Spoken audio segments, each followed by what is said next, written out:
तो hey guys, welcome back और YouTube channel. तो आज की इस वीडियो में हम पढ़ने वाले हैं रिप्रोडक्टिव हेल्थ। अब इस वीडियो को पहले हमने यहाँ पे अपलोड किया है रिप्रोडक्टिव सिस्टम इन ह्यूमन, मतलब ह्यूमन रिप्रोडक्टिव सिस्टम। तो वह भी आपके लिए बहुत इंपॉर्टेंट है। वहाँ पे हमने कॉन्सेप्ट के साथ एनसीईआरटी की important lines plus most important questions हर पैराग्राफ से जहाँ से आपसे बन सकते हैं। तो इस प्रकार से मैंने यहाँ पे ना आपकी काम भर का जितना आपको नीड है उतना मैंने करवा दिया है। उससे ज़्यादा भी अगर आप चाहते हो करना तो भाई देखो, वो डिटेल नोट से बेहतर जो मैंने यहाँ पे यह करवा के रखा है ना, इसको आप कर लो तो आपका पूरा का पूरा कवर हो जाएगा। तो चलो हम स्टार्ट करते हैं। और यह पीडीएफ सेम अगर आपको चाहिए ना तो मैं यहाँ पे आने से पहले मैं अपने टेलीग्राम पे अपलोड करता हूँ, लिंक डिस्क्रिप्शन बॉक्स में। टेलीग्राम ज्वाइन करके नोट्स आप वहाँ से ले सकते हो। तो चलो हम स्टार्ट करते हैं। चैप्टर का नाम है रिप्रोडक्टिव हेल्थ, क्लास 12 का है, सीबीएसई बोर्ड। ठीक है ना। वैसे कोई अगर आईसीएसई बोर्ड का भी सिलेबस लगभग सेम ही होता है, वहाँ पे भी एनसीईआरटी ही, मतलब एनसीईआरटी बुक नहीं चलती लेकिन एनसीईआरटी का सिलेबस सेम होता है। तो वह लोग भी यहाँ पे वीडियो अगर चाहो तो देख सकते हो। सबसे पहले इंट्रोडक्शन पार्ट होता है रिप्रोडक्टिव सिस्टम में। डिफिनेशन बता दो आप ना। तो देखो, reproductive health is the state complete physical, mental and social well being and all matter related to the reproductive system. कहने का मेरा मतलब है, देखो ये लाइन भी एनसीईआरटी से उठाई गई। अगर रिप्रोडक्टिव हेल्थ अगर आपसे पूछा जाए कि भैया रिप्रोडक्टिव हेल्थ क्या चीज़ है, तो आप बोलोगे कि हेल्थ वर्ड आ गया। इसका मतलब यह नहीं कि बस आप डिजीज आपके अंदर कोई नहीं है तो आप रिप्रोडक्टिवली हेल्दी हो, ऐसा नहीं होता। देखो, आपको क्या होना चाहिए, कंप्लीट फिजिकल, मतलब आपकी बॉडी जो होती है ना कंप्लीट फिजिकली फिट होनी चाहिए। और मेंटली मेंटली भी आप फिट होने चाहिए। और सोशल वेलबींग, लोगों से आपका बिहेवियर कैसा वह भी आपका सही होना चाहिए। सब तरह से अगर आप ऑल मैटर, क्या लिखा, all matter relating to the reproductive system, सारे के सारे रिप्रोडक्टिव सिस्टम के अंदर आते हैं। तो यह तो इसकी होगी डिफिनेशन ना। अगली चीज देखो, significance. Significance ensuring the well being of the individual in the term of safe production, safe reproduction, prevention of STD, मतलब कि sexual transmitted disease, family planning etc. इसके अंदर हमें यह पढ़ना। देखो, यहाँ तक का हमारे अंदर जो एनसीईआरटी का की पॉइंट है ना, वो आपको एनसीईआरटी पढ़ने की नीड नहीं है। जो एनसीईआरटी का की पॉइंट है वह यहाँ पे लिखा गया। देखो क्या है कि the goal of the reproductive health is to maintain a quality life of quality life by the enabling safe and the satisfying reproductive choices. Okay. अब देखो, awareness and access to reproductive health care are critical for the well being of society. देखो, society के अंदर इसकी awareness फैलाना बहुत critical condition है, क्योंकि लोग अभी इसके लिए जागरूक नहीं है। तो यह बातें आप बता रहे हैं हमें।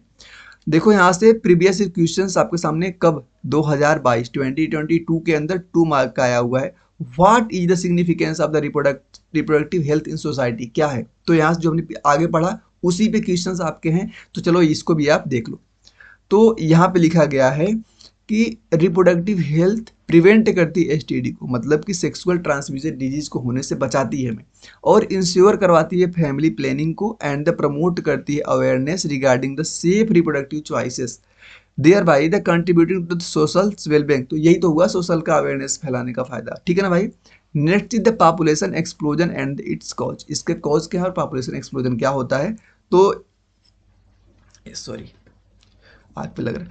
अब देखो, की कॉन्सेप्ट में इसकी डिफिनेशन देखते हैं। तो rapid increase in the population due to the reduce mortality rate, मतलब कि मरने की दर कम हो रही है और इंप्रूव हो रही है हेल्थ केयर। तो इस वजह से पॉपुलेशन बढ़ रही है, यह बात यहाँ पे लिखा गया।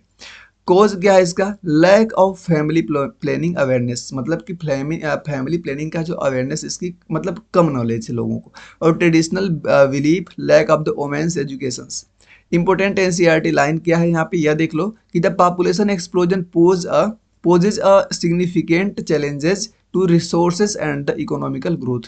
स्टैटिक से देखो, global population trend and the need sustainable developments. Previous year questions explain करी the major cause of the population explosion in the India के अंदर 2020 में 3 मार्क का। तो मेजर कहा include improve health care, low mortality rates, lack of the awareness regarding to the family planning and social culture factor promoting the larger families ना। तो यह हो गया आपका क्वेश्चंस का आंसर। बर्थ कंट्रोल मेथड क्या क्या होते हैं, कैटेगरी ऑफ मेथड। सबसे पहले होता है नेचुरल मेथड्स, जिसमें रेदमिक मेथड्स, कॉइटस इनकरप्टस उसको बोलते हो। बैरियर के अंदर आपका आता है कॉन्डोम्स एंड डायफ्राम्स। और इंट्रा यूट्राइन डिवाइस आईयूडीज के अंदर आता है आपका copper T and energy 20। Oral contraceptive के अंदर आती है पिल्स, जो कि कंटेनिंग करती है हार्मोन्स को, इनहिबिट करती है एवोल्यूशन को। सर्जिकल मेथड में आता है वासेक्टोमी, जहाँ पे हम मेल में यूज करते हैं, ट्यूबेक्टोमी जहाँ पे आप फीमेल यूज करते हो। Detailed expression of the each method का डिटेल एक्सप्लेनेशन देख लो। नेचुरल मेथड जो होता है अवॉइड का होता है इंटरकप्शन ऑफ द फीटल ना fertile day, high failure rate. यहाँ पे क्या होता है, हाई फेलियर रेट, एनसीईआरटी की line. Barrier methods, physical barrier to the prevent करता है sperm from the entering the female reproductive tract. Intrauterine devices जो होती है इंसर्टेड करते हो आप यूटेरस के अंदर एंड हाईली इफेक्टिव होती है और लॉन्ग लास्टिक होती है। ओरल पिल्स ये जो होती है ना hormonal methods that the prevent करती ओवुलेशन को मस्ट बी टेकन डेली, इसको डेली लेना होता है। सर्जिकल मेथड जो होता है परमानेंट मेथड होता है effectively but not involve in surgery, sorry but involve होती है सर्जरी के द्वारा। प्रीवियस ईयर क्वेश्चन अगर देखा जाए तो प्रीवियस ईयर क्वेश्चन में डिस्क्राइब करना the role of intrauterine devices in the birth control and mention 2 example 2019 3 mark question. Intrauterine devices are devices inserted into the uterus to prevent the fertilization and they highly effective and they can last for several years. Example देख लो इसका copper T and LNG-20। तो यह question जो आपको पूछा गया था यह भी आप कर लोगे यहाँ से easily. Medical termination of the pregnancy इसको आप बोलते हो MTP। यह जो होती है डिफिनीशन एंड द सिग्निफिकेंस इसका देखो तो जो MTP होती है या तो इसको एबॉर्शन भी बोला जाता है, इज द डेलिबरेट करता है termination of the pregnancy. Legal होती है और हेल्थ एस्पेक्ट होती है। MTP is legal in India up to 12 week to ensure the well-being of the mother and the prevent the unsafe abortion। NCERT highlights देख लो यहाँ पे insight मतलब कि जो important है importance of the important for the controlling population's growth and the protecting the health of the woman, recognized under law for cases of the unwanted pregnancy due to the society economics or the health reason। अच्छा तुम ऐसा तो नहीं रहा है मैं बस पढ़ रहा हूँ भाई, पढ़ नहीं रहा हूँ। सेम ये चीज़ें इंग्लिश तो समझ आ रही होगी ना आपको। यहाँ पे जो यह चैप्टर ना रिप्रोडक्टिव हेल्थ यहाँ पे हमें समझने के लिए कुछ नहीं है। NCERT अगर इंग्लिश अगर अच्छी से आती है आप पढ़ोगे तो आपको कहानी जैसी लगेगी, आपको हर चीज़ क्लियर हो जाएगी। कॉन्सेप्ट नहीं है कि यहाँ पे यह होता है तो सिंपल छोटा सा 4 पेज का चैप्टर है, वैसे ही 15 मिनट के अंदर खत्म होने वाला अगर मैं फास्ट पढ़ दूंगा तो। इसलिए कम समय जो देखो कम नंबर का जो चैप्टर होता है ना और जो कम पेजेस के चैप्टर होते हैं उनको आप थोड़ा सा तेज पढ़ा करो। इंपॉर्टेंट चैप्टर जैसे हो गया आपका मॉलिक्यूलर बेसिस ऑफ इनहेरिटेंस हो गया, प्रिंसिपल ऑफ इनहेरिटेंस हो गया, तो ये चैप्टर आपका इंपॉर्टेंट है। इकोलॉजी हो गए तो इन पे आप टाइम लगाइए। ऐसा नहीं कि आप ह्यूमन रिप्रोडक्शन और नहीं मदर रिप्रोडक्टिव हेल्थ पे टाइम लगा रहे हो, मेरे कहने का मतलब ये। प्रीवियस ईयर क्वेश्चन यहाँ से जो आए हैं उसको अगर आपको मैं बताऊं तो ये हो गया डिफिनीशन बतानी है आपको MTP की and state 2 conditions under which is may be legally permitted 2021 3 mark question. MTP is the medical termination of the pregnancy, इसका फुल नेम हो गया, and legally permitted in case where the pregnancy threatened the mother's life in case of the rape और several fetals anomalies. STDs sexual transmitted disease example और symptom अगर इसका देखूं तो common STD जो होती है वो होती है गोनोरिया, सिफिलिस, एड्स और हेपेटाइटिस B। सिम्पटम होते हैं इसके discharge, pain during the urinations, genital sources. Prevention और ट्रीटमेंट इसका क्या होता है तो prevention use of condoms, regular health checks ups and education of on the safe sexual practices. What are the STDs, list बनाइए टू प्रिवेंट करिए major इसको। 2018 2 mark. STDs are the infection transmitted through the sexual contacts, preventing the measures including the use of condoms and maintaining the क्या लिखा है monogamous relationships, मतलब एक के साथ आपको रिलेशन बनाने ये बता रहे हैं। ART एक होती है इसको आप बोलते हो असिस्टेड, फुल नेम पूछ सकता है इसका तो ART असिस्टेड रिप्रोडक्टिव टेक्नोलॉजी जो होती हैं।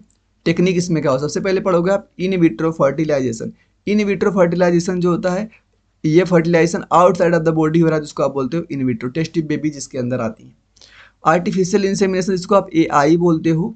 Sperm is artificial introduce into the female reproductive track. Gamete intrauterine fallopian tube जिसको आप गिफ्ट बोलते हो, transfer of gamete into the fallopian tube. एक होता है आपका क्या ICSI इंट्रासाइटोप्लाज्मिक स्पर्म इंजेक्शन। तो ये होता है स्पर्म डायरेक्टली इंजेक्ट होता है किसके अंदर, एग के अंदर। Benefit and challenges, ART help करती है couple with the infertility but में high cost and the ethical concern. PYQ देखो एक्सप्लेन करिए 2 टेक्निक्स ऑफ द ART। तो सबसे पहला टेक्निक आप बता दो, दो करना है। पहला आप लिख दो IVF process where the fertilization occur in the laboratory settings and the embryo is later transferred to the uterus। दूसरा गिफ्ट, फुल नेम क्या होता है gamete intrafallopian tube transfer of the male gamete in the female gametes directly into the fallopian tube increasing the chance of the fertilization direct infertility and its cause. Definition देख लो in inability to the conceive after 1 year और regular unprotected intercourses causes hormonal का imbalance हो सकता है, block हो सकती है fallopian tubes, low sperm count हो सकता है, लाइफ स्टाइल फैक्टर हो सकता है आपका। ट्रीटमेंट क्या हो सकता है, ART मेथड हो सकता है, मेडिकल्स ना, और काउंसलिंग हो सकती है। PYQ इस पे क्या आया है, वह है आपका डिफिनेशन बताइए, infertility can list 2 common cause in human 2017 2 mark. Solution, infertility is the inability to the conceive after the regular unprotected intercourse of the 1 year.